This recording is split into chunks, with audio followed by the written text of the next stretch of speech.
want to pick up where Wolfgang has left off in kind of trying to explain a little bit what we're doing.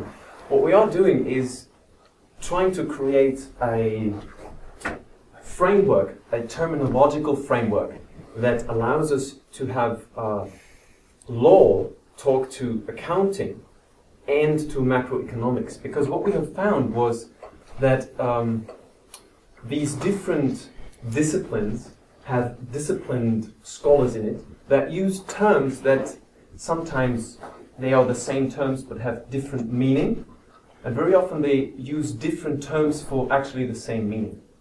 So what we try to do is make them talk to each other by an integrated terminological framework. And now we have found, for example, the interconnection of law and accounting is of course what business people are doing.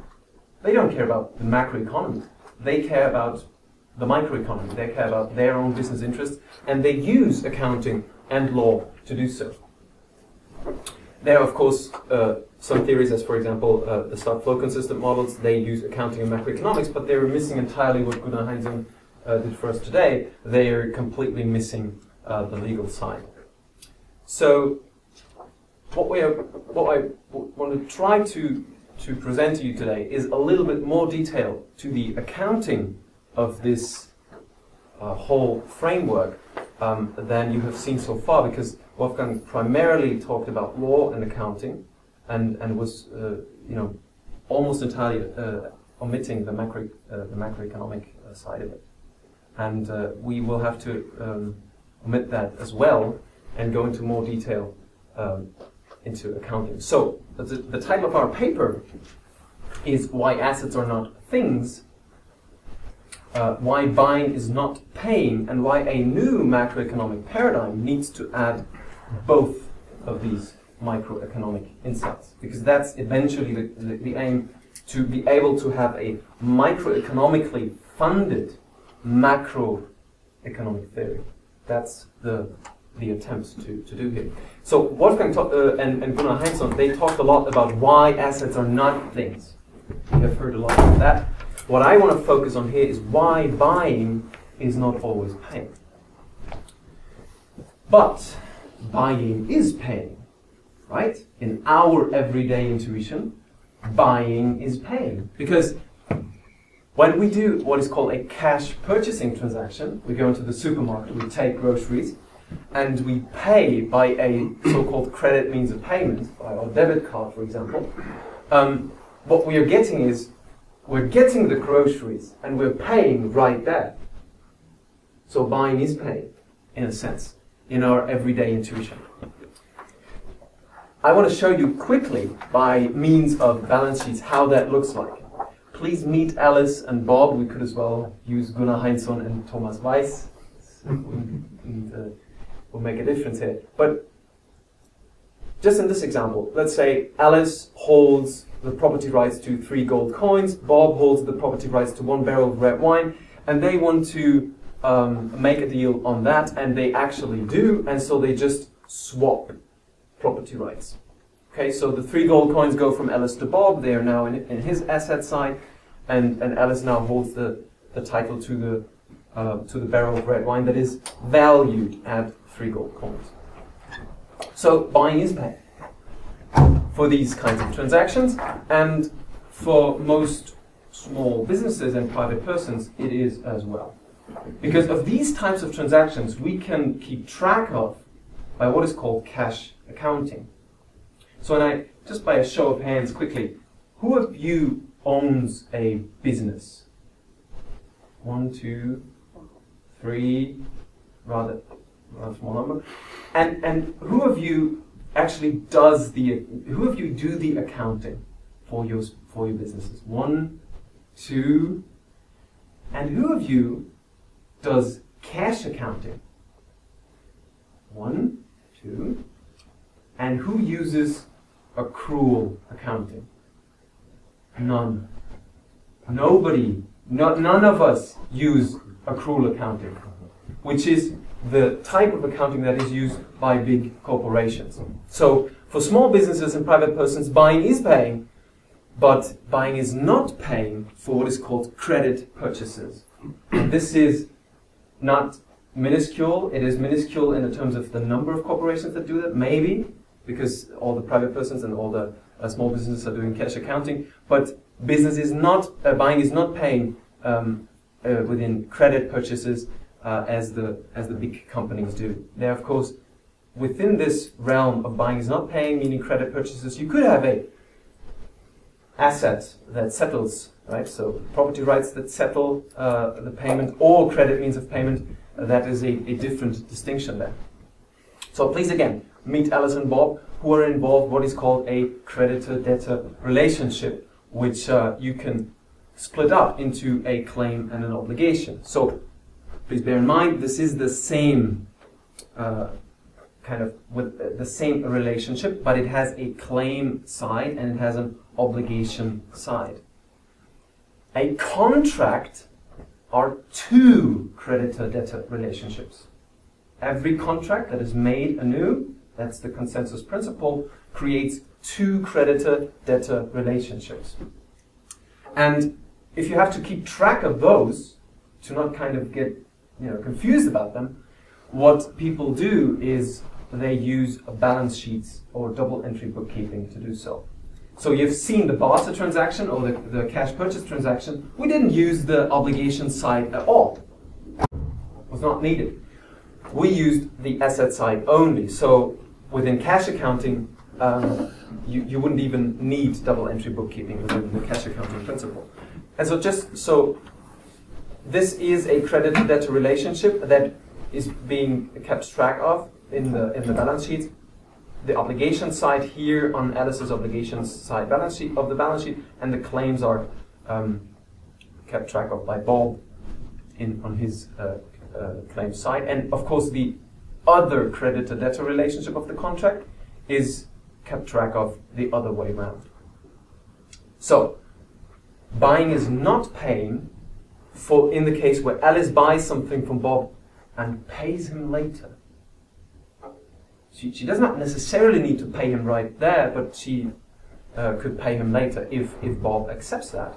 And so let's just use that as an example. Alice and Bob, again, they hold the property rights to the 3 gold coins and the barrel of red wine, and they agree on the terms.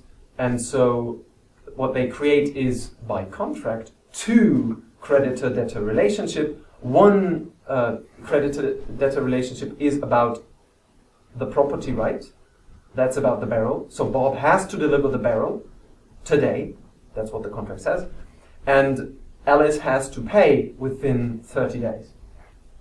And Bob pays, and so Alice now holds the property rights to the barrel of red wine here, that is valued at 3 gold coins, and the creditor-debtor relationship that is about the payment is still in the balance sheet. But after 30 days, she transfers the property rights to the 3 gold coins to Bob, and so the creditor-debtor relationship is gone as well, because Alice has fulfilled her obligation to pay Bob. Now let's look at so if this all looks really simple to you, it's because it is. So there is nothing really special about that. But we did that on purpose to be as simple as possible to to kind of create an intuition for what is going on here. And it gets slightly more complex here, where Alice buys something from Bob, just the way we saw, and pays him later. Bob then buys something from Charlie and pays him later. And Charlie in turn buys something from Alice and pays her later.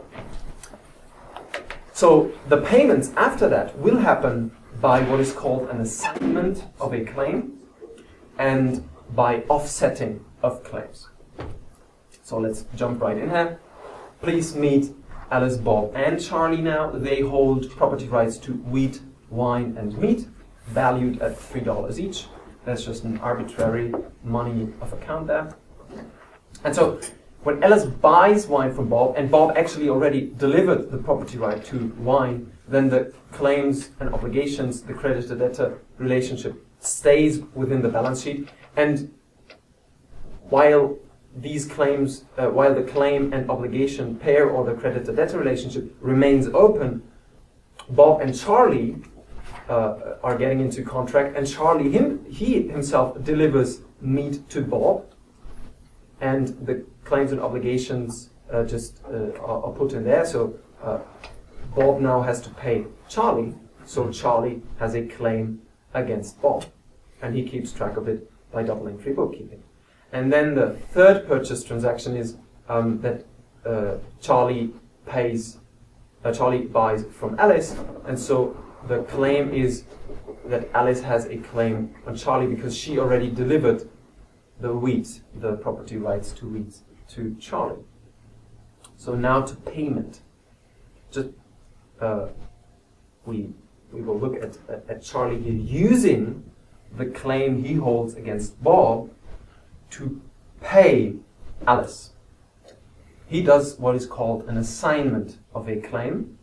And please note here, but we won't go into the details of what that means, is that he transfers this claim before maturity. Okay, so the claim is still running against Bob, and what Charlie does is he transfers the claim to Alice, thereby paying his obligation. So his obligation there vanished.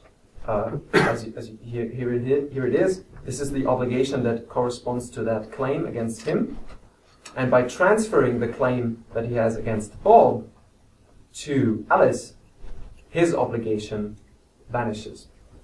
Now let's pass some 15 days, and let's say Alice and Bob now realize how they hold claims and obligations against each other of same nomination and same maturity. So what they can do is they can say, let's offset these two claims and obligations, or these two creditor-debtor relationships, and they do, and they get rid of their claim and their obligations. And what has happened now, in effect, is that,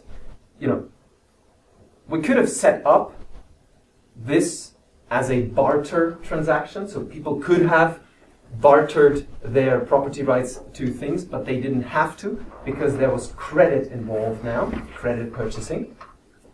But in effect, all the property rights that they wanted to obtain, they have now in this very example. This can be called, bilateral clearing or netting, what Alice and Bob just did.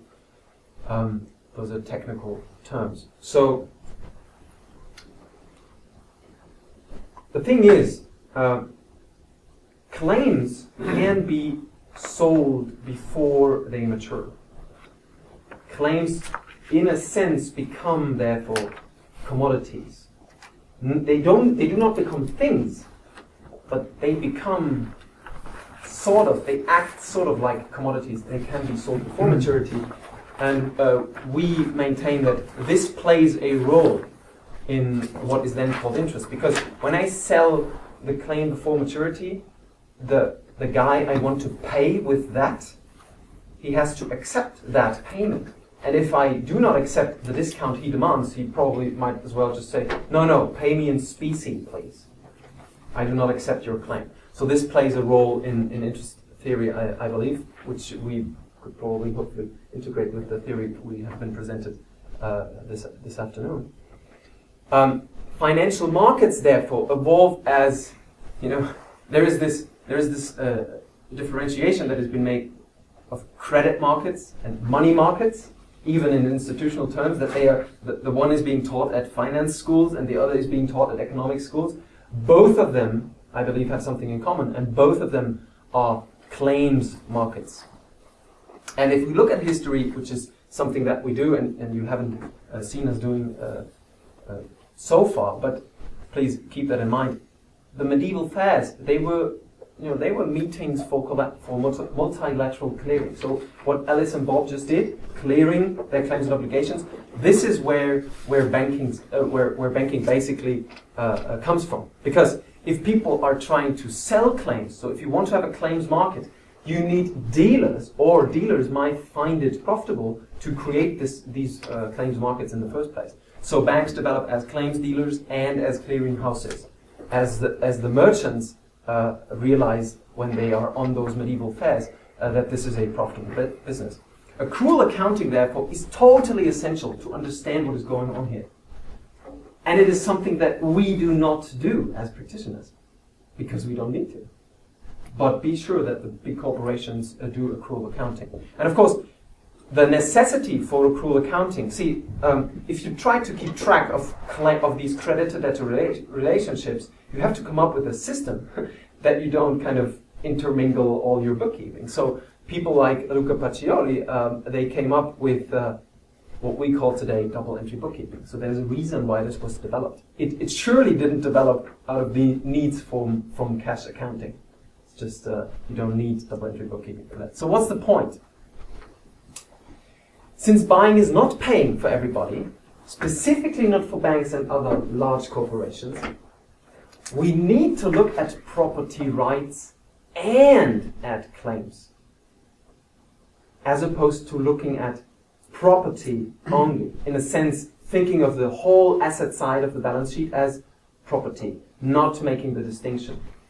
Because if we do not distinguish property rights, meaning a right that entitles me to the exclusion of everybody else, including the state that guarantees it, as opposed to a claim that is a right on a very specific person, a very specific legal person. And it is also that property rights, in that sense, they do not have due dates. Property rights are not due. There is no maturity, conceptually. But there is with claims. Claims do have maturities. Claims do have dues. Due dates. And so if we distinguish carefully between property rights and claims, I believe we are able to much better understand what is called the hierarchy of money and credit. And that is to say, credit is, first of all, public and private credit, but specifically in the private credit area is bank credit and trade credit. We need to look at both, we maintain. And I believe it is essential to get a good historical understanding of the emergence of banking. And very importantly, we need to make this distinction to be able to meaningfully, conceptually integrate the micro perspective of one single balance sheet into the big aggregate balance sheet of the whole economy. Why is that? Because every legal person's claim is some other legal person's obligation. This means, in the aggregate economy, there are no net claims at all. Thank you, John. No. 5 minutes. See, I have some 5 minutes more, but maybe I don't even need them. So this, I believe, is totally critical to make this micro-macro distinction, to make this micro-macro integration. And we built on the work of a German scholar called Wolfgang Stütze there. Because if we realize that money itself is essentially hybrid, in the sense that it cannot be purely public. Imagine a communist government saying, you know, since we are the rulers here, we own you basically. We are the public law. We are on the public law side. We can just claim whatever we want from you. Money does not evolve there, because without property, without private law, without the consensus principle, there is no freedom, there's no equality, and there's no economy. There are no markets. So, and there's no money either. So money cannot be purely public, but it can't be purely private either. Even if, you know, on the asset side of banks, even the central bank, you look at the claims and the property rights that are listed on the asset side. Even if they were all private, there still would be an implicit kind of backstop by the public for that money to make it the accepted means of payment there. And the point I want to make is here, this dialectic that Wolfgang has talked about between public law and private law has in the political sphere been mediated or attempted to mediate by what is called constitutional law. And if money really is also essentially hybrid, we need to look at what that means for some kind of constitutional law of money that might be analogous to constitutional law in the political sphere. So I thank you very much for your time and attention, and I'm looking forward to any questions.